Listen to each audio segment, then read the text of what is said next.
I'm Cynthia Rowland, and this is episode 117 of EO Radio Show. This episode is a refresh of our episode 32, which was first published 2 years ago in March of 2023. It covers the Internal Revenue Code sections that are pertinent to business transactions between a nonprofit and its insiders, such as directors, executives, substantial contributors, and entities controlled by them. In the original episode, I also covered a general overview of California laws and reporting requirements that apply when such insider transactions occur. The goal of this episode is to give the listener a solid understanding of what constitutes a problematic insider transaction at a public charity or private foundation. We want listeners to understand the rules that apply to insider financial transactions so that nonprofit directors, trustees, and executives can carefully assess whether a proposed transaction is permissible before it happens, and to understand the penalties and other adverse consequences to the charitable organizations and its managers and insiders if the transaction is not allowed under the applicable laws.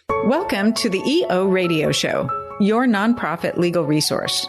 Brought to you by the Exempt Organizations Group at Farella, Braun & Martel. My name is Cynthia Rowland, and I'm a partner at Farella. I'm a business and tax lawyer with more than 30 years of experience advising clients on nonprofit and charity law. Through this podcast, our lawyers and guests will discuss a range of legal and business issues impacting the nonprofit world because we understand you work hard every day to make your community a better place to live and do business. Many of our programs focus on the basics, and at times we'll do a deep dive into narrow and complicated legal issues. Again, welcome to the EO Radio Show. We're glad you're here.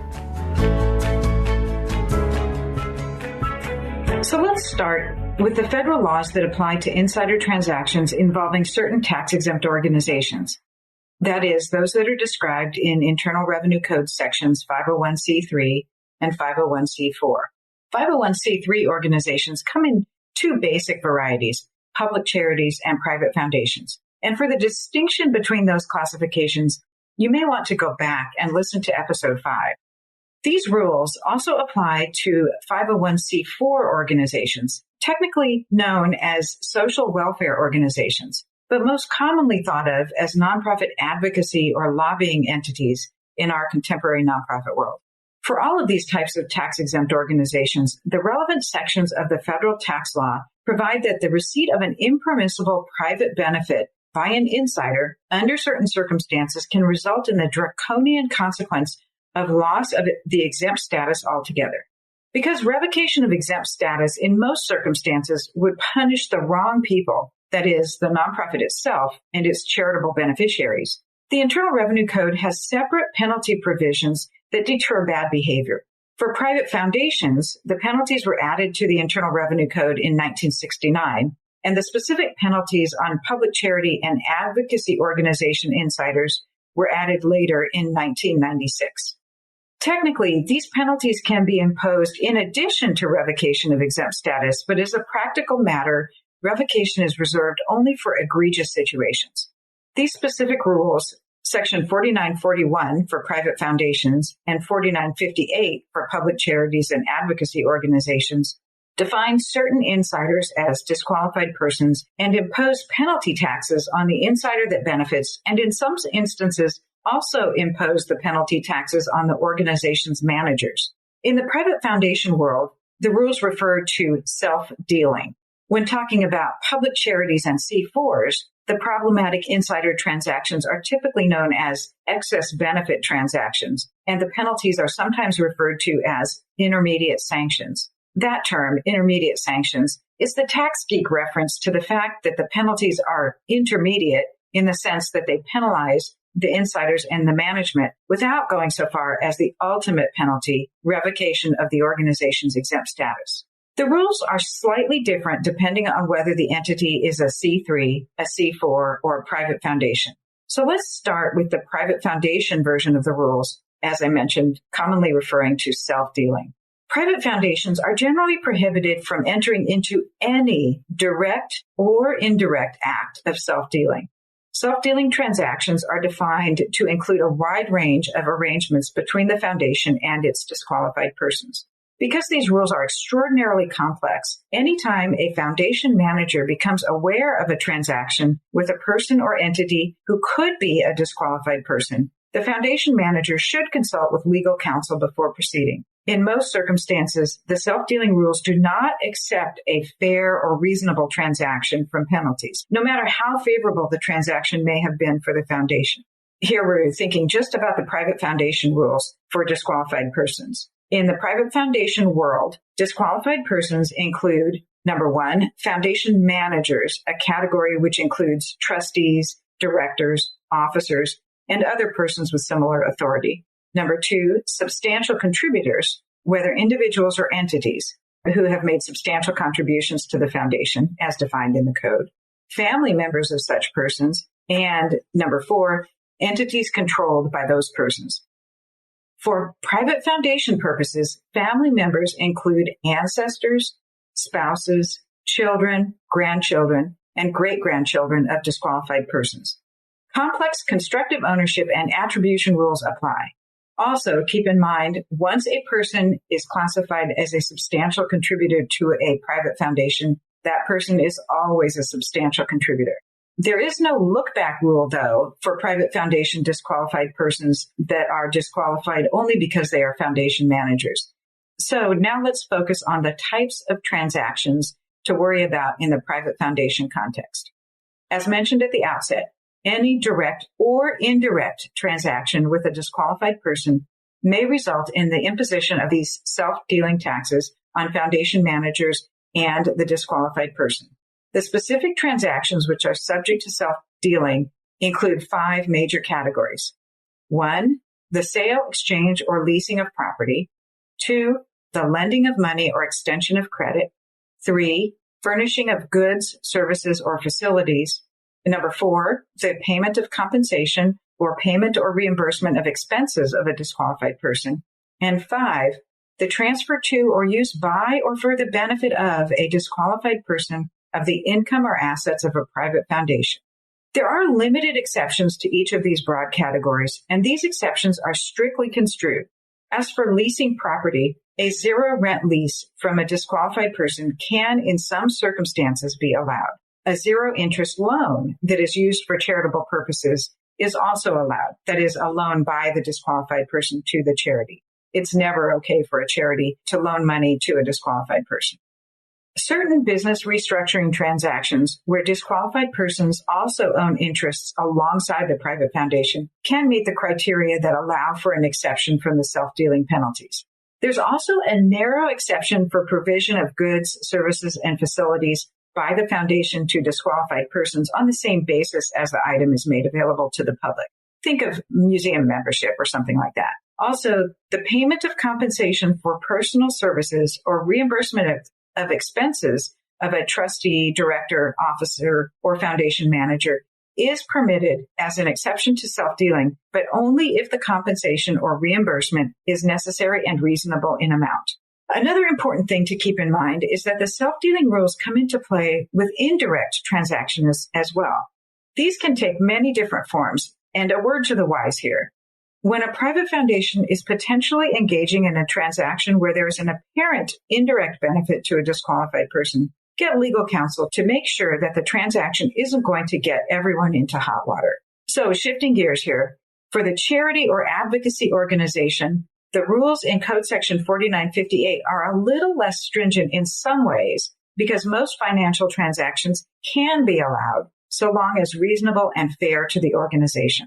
The technical rules applicable to public charities and advocacy organizations provide that the disqualified person is penalized if they participate in an excess benefit transaction, which means any transaction where the value of the economic benefit provided exceeds the value of the consideration received, which might include the performance of services for providing the benefit.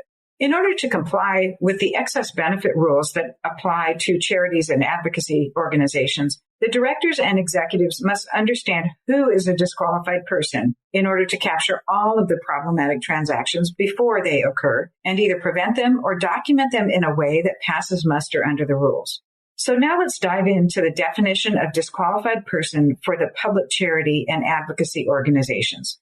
This definition is complex and is not exactly the same as applies to private foundations. In a nutshell, for the charity or advocacy organization, a disqualified person is someone who was, at any time during the 5-year period ending on the date of the suspect transaction, the person was in a position to exercise substantial influence over the affairs of the organization, a family member of such person, or an entity in which such person or his or her family members hold 35% of the voting power. We'll go into these in more detail in a later episode. A position of substantial influence is determined by the magnitude of the responsibilities or powers a person holds in the organization, or a totality of facts and circumstances tending to show that a person is in a position to exert substantial influence. Disqualified persons generally include directors, trustees, officers, certain substantial donors, and certain other executives, and the businesses in which they collectively own an interest greater than 35%. As I mentioned, these details about disqualified person categories will be covered in a future episode in much more detail. So for now, let's just have a bit of a discussion about the penalties and why we care about complying with these rules.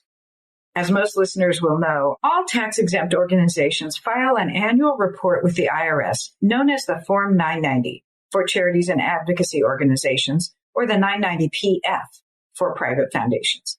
This form asks specific questions about transactions with insiders. So when a problematic transaction happens or is discovered, the organization will have to report it to the IRS.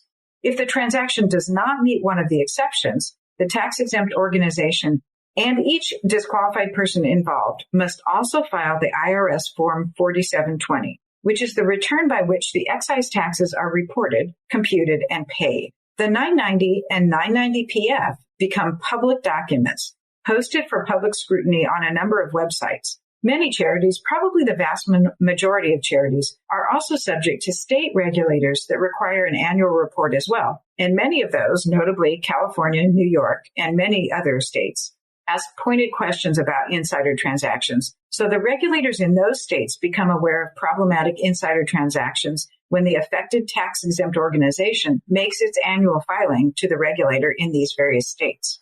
Finally, for those charities that are subject to an independent CPA audit, the auditors also ask for information about insider transactions. And when reported, those transactions are often called out in the footnotes to the audit. So you can see that the publicity that will follow an insider transaction, let alone the actual penalty amount, can be a significant adverse consequence to an insider transaction. For example, in California, the organization's annual report to the Registry of Charitable Trusts requires that the insider transaction details be provided for the public portal. The charity or private foundation is required to provide the full name of the persons involved in the transaction, the nature of the transaction, a copy of the board meeting minutes authorizing it, and other applicable details. These other details might include things such as the date and purpose of the transaction, the amount of the loan or contract, interest rates, repayment terms, the balance due on a transaction, collateral provided, a copy of the contract, loan, or other agreement, the amount paid to the insider, and evidence of other bids received related to the transaction. So a lot of these deterrents are applicable only to the public charities and not so much for the advocacy organization, because advocacy organizations don't have to report to the Registry of Charitable Trusts generally. But anyway, you see the point. There's a lot of public disclosure. If the public disclosure is not deterrent enough, here are the amounts of the penalty taxes that are imposed by the code. For public charities and advocacy organizations, under Section 4958, an insider who benefits from an excess benefit transaction is liable for an initial tax equal to 25% of the excess benefit. Organization managers, that is, its directors, officers, trustees, or anyone with similar powers and responsibilities, who participate in approving the excess benefit transaction, knowing that it is improper, can be personally liable for a tax of 10% of the excess benefit, up to a maximum of $20,000, unless the participation was not willful and was due to reasonable cause. Here's an example. If a director knowingly approves annual compensation for his family member in the amount of $100,000, when in fact the family member provides no service, the family member paid the salary will be subject to a tax of $25,000. And the family member who approved that compensation will be subject to a tax of $10,000. These taxes are imposed in each year until the insider corrects the transaction by repaying the entire $100,000 of ill-gotten gains. If the insider fails to correct the excess benefit transaction within the required time period, there is a draconian additional second-tier tax equal to 200% of the amount of the excess benefit. So that's an additional $200,000 penalty. A few words about the correction of an insider transaction. If an excess benefit transaction occurs, federal tax laws require that it be corrected as soon as it is discovered by undoing the transaction to the extent possible and by taking any additional measures necessary to place the organization in a financial position that is no worse than if the disqualified person were dealing under the highest fiduciary standards. Generally, correction involves paying the organization the sum of the excess benefit and interest on the excess benefit computed for the period from the date of the transaction to the date of the correction, or by returning the specific property received if the organization agrees to take it. So the private foundation penalties are slightly different. Where a violation of the self-dealing rules is found, an initial tax of 10% of the amount involved is imposed, and that tax is imposed in each of the years in the taxable period. In addition, the penalty on managers is 5% of the amount involved, again, for each of the years in the taxable period. Furthermore, the self-dealer is required to correct the transaction to the extent possible, so that the foundation is placed in a financial position no worse than that in which it would have been if the disqualified person, again, same as with the public charity rules, if the disqualified person had acted under the highest fiduciary standards. Generally, this means that the self-dealer must return the foundation to the financial position it was in prior to the impermissible transaction. Additional second-level penalties may be imposed if the self-dealer or the foundation manager refuse to make the required correction. And that second-level penalty is 200% of the amount involved. So as we wrap up, if you would like more information about the types of nonprofits discussed, that is, public charity definitions, Episode 5 of EO Radio Show is the Nonprofit Basics episode that describes the distinction between public charities and private foundations. So check that out if you want to explore those rules. Also, there's more information about private foundation rules in the Loot episodes. That's episodes 21 and 22. And watch for a future episode for more discussion of the definitions of disqualified persons, conflict of interest policies and procedures, and best practices for approving compensation. Be sure to check out the show notes for links to more resources. I'm Cynthia Rowland, and you've been listening to EO Radio Show, your nonprofit legal resource, brought to you by the Exempt Organizations Group at Varela, Braun & Martell. If you have suggestions for topics you would like for us to discuss, please email us at eoradioshow@fbm.com. That's eoradioshow@fbm.com. Thank you for joining us. Until next time, make a difference.